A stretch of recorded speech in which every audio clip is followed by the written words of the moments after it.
Stenowalebabu welcomes you. Shorthand dictations in male and female voice from all sources like magazines, speeches and editorials at various speeds up to 120 WPM for various departments like SSC, DSSSB, CRPF, Delhi Police, etc. Please like, share and subscribe the channel. Thank you. Exercise number 2. The national agenda has stated in clear and unambiguous terms that my government shall strive to develop a national consensus on all major issues confronting the nation. The problems facing the Indian economy are too many, too complex, and far too important to be subjected to a partisan approach. We simply cannot afford to play politics with the nation's economy anymore. This indeed will be the real test of patriotism on the economic front. This point demands candid and even self-critical elaboration. The first phase of economic liberalization was launched in 1991. Some of the reforms brought about positive changes.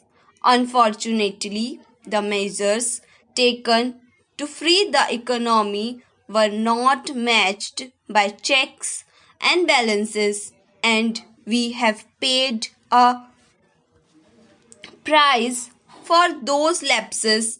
Also, the liberalization process suffered from inadequate attention to the eradication of unemployment and too many critical issues in the social sector such as healthcare, education and housing. Importantly, it failed to give a momentum to infrastructure development, which is now choking growth. In our view, the reasons lie in the failure of the government to effectively address the core concerns of the Indian industry. They lie in the failure of the Indian industry to appreciate the core concerns of the government.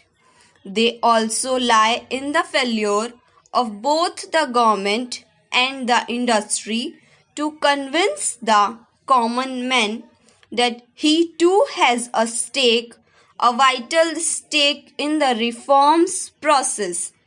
That is why during the election campaign, I repeatedly stressed that India urgently needs to reform the reforms process.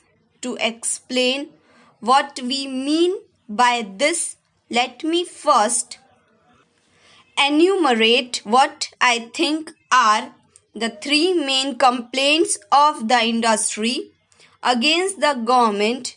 The three main complaints of the government against the industry, and also the three main complaints of the common man against the both government and the industry. The three chief complaints of the industry against the government are: 1. Industry thinks the government is the root cause of avoidable delays owing to excessive controls. Even after 7 years of reforms, a typical industrialist is forced to spend considerable time in management of the government than in management of his own business. 2. Industry complains that the government takes too much but provides too little, and that 2. Haphazardly. 3. The government is in all those areas of business in which it had no business to be there in the first place. Now, let us look at the 3 chief complaints of the government against the industry. 1. Government feels that the industry does not share its social objectives. 2. The industry wants the government to govern well. Thank you.